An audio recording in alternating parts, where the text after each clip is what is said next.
Good afternoon, Suidlanders. How are you? We hope that you're well. This week we'll be taking a good look in the week in review at the major events of the past 7 days. The time now is 2:30 on Friday, the 21st of July. I gather through the grapevine, namely through Mrs. Miller, that some of you have complained in the comments, in one person's words, "I feel cheated when Simon is not shouting at me." But we try to do this particular video in a very sober and sensible way. In fact, just 3 days ago, I met with a lady and her mom who've recently moved to Van der Kloof. And I don't remember her exact words, but she told me that she'd said to her mother that her mom should not judge my personality by these videos because, in fact, it's something else completely different. Anyway, without further ado, during the course of this past week, it has become clear that the Wagner mercenary private military contractor rebellion of the 23rd to the 24th of June was in fact a masterstroke in the Russian tradition of maskirovka in warfare, whereby they deceive an enemy by appearing to do something completely different to what they are actually doing. Shortly after the rebellion, Wagner was supposedly exiled to White Russia, Belarus, but a few days later the head of Wagner, Yevgeny Prigozhin, and 34 of his senior officers held an apparently convivial meeting with Russian President Vladimir Putin. Then Prigozhin was observed floating around, as people have put it, St. Petersburg, then again freely moving about Moscow. Now satellite images are revealing that the barracks being erected to house the roughly 3,800 Wagner mercenaries who participated in the supposed rebellion are going to be large enough to accommodate between 10 and 30,000 men. Effectively, Ukraine has been sweepingly encircled, and its northern border lies in the sights of one of the world's most elite and well-equipped fighting forces. I suppose that the point is that Wessel Schiepers was right all along. Wessel called it immediately. Staying with the Russo-Ukraine conflict, on Monday, the enormous Kerch Bridge, 19 kilometers long, that links the Russian mainland to the Crimean peninsula, was attacked by unmanned surface vessels, i.e. boat drone bombs. There has been some speculation that they were not Ukrainian-made, that they were British-made, which is in itself interesting. Just hours later, President Vladimir Putin announced that Russia would not renew the Black Sea grain deal when it expires in 3 months' time. The deal between Russia, Ukraine, Turkey, and the United Nations had permitted Ukraine to safely export food from 3 of its ports, food and agricultural products.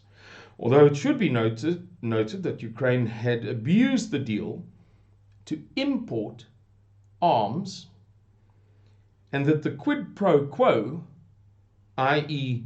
the exchange for Russia's benefit, namely being reconnected to the SWIFT system, or partly reconnected to the SWIFT system, had never been implemented over the past year that the deal has existed. On Tuesday, the 18th of July, we learned that Transnet had surprisingly awarded a contract to upgrade and partly run the Port of Durban to a Philippine company called ICT SI. Some observers say that the move is a massive betrayal of South African business, employment and jobs, and financed by the deployed cadres of the ANC who run Transnet. It came to light during the course of the week that Eskom's refurbishment of Kuiberg's Unit 1 is so delayed that it is likely that when Unit 2 is taken offline for compulsory legal maintenance, legally mandated maintenance, Koeberg will not be operational for some time at all. That is equal to roughly 2 stages of load shedding. Returning to Ukraine, in a further blow to global food security, on Wednesday, Russia rained down a storm of missiles upon the port of Odessa in Ukraine, hampering their ability to handle cargo. Furthermore, we've just learned that last night, Russian missiles destroyed the port of Odessa's grain storage silos. And I read on the news feeds that some African countries are already up in arms because they don't know where they're going to be able to source grain for the forthcoming periods. Also, on Wednesday, the long saga of Vladimir Putin's attendance of the 15th BRICS summit on the 22nd of August at the Sandton Convention Center in Johannesburg was brought to a close when President Cyril Ramaphosa finally announced that the two countries had agreed, at South Africa's pleading, that Putin would not attend.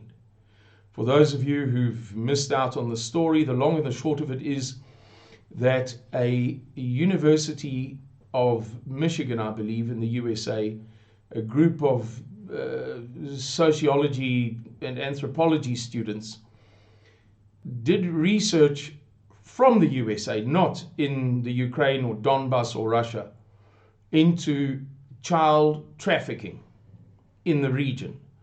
And the long and the short of the report was that Vladimir Putin himself personally was responsible for child trafficking. The USA then promoted this document prepared by these kids at university to the extent that the International Criminal Court in The Hague was obliged, under US pressure, to open a case against Vladimir Putin in person, absurdly enough.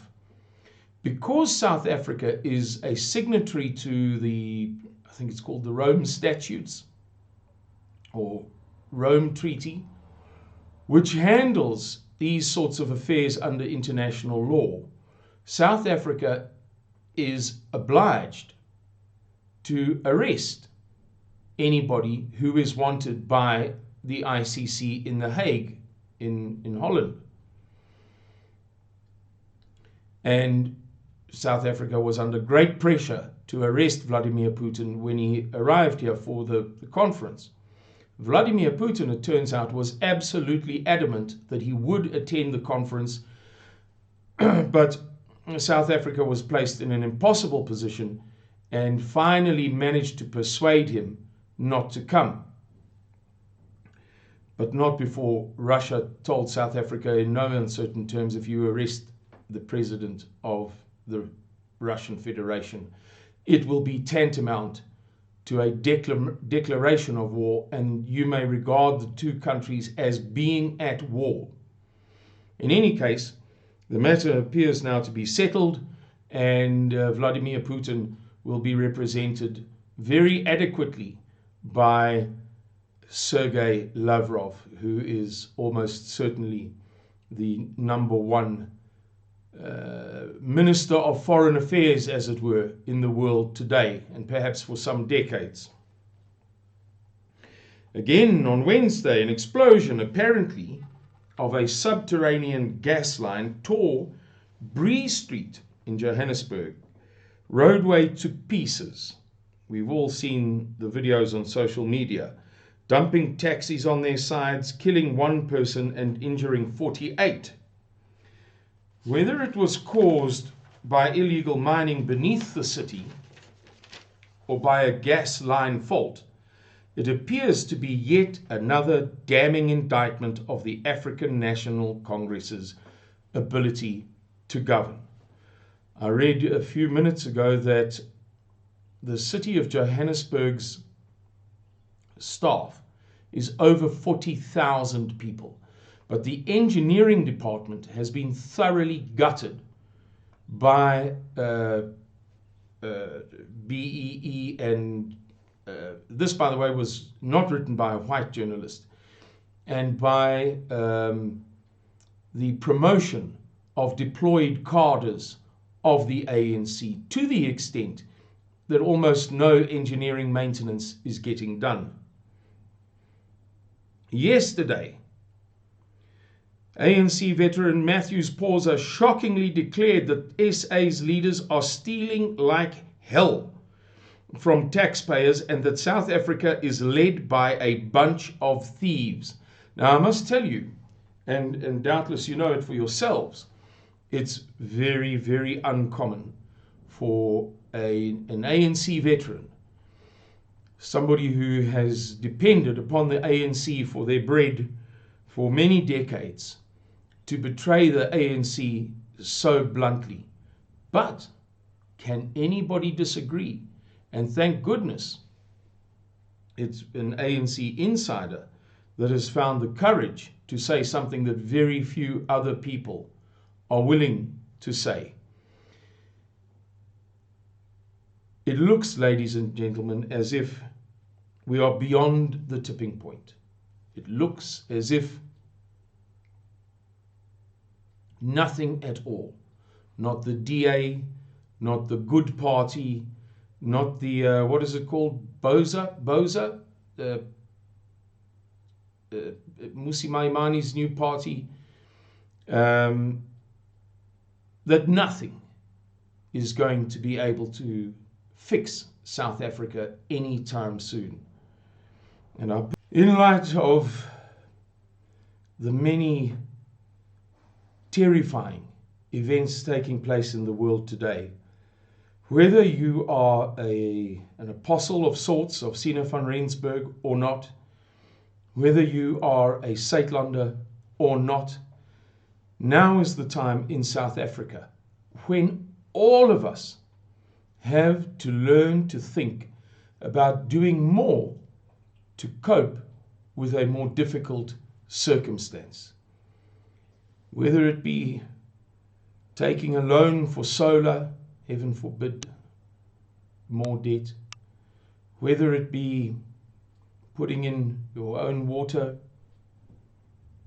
collection and refining, whether it be buying precious metals, whether it be stocking up food, whether it be buying a new vehicle, again, heaven forbid the debt, while interest rates are not absolutely crazy, whatever it may be, it seems as if now may be the time that all of us have to begin to think, regardless of what we believe. We have to begin to comprehend with open eyes the decline of South Africa and to think about how to cope in the months and years to come. Thank you very much for listening to This Week in Review. Goodbye and God bless all of you.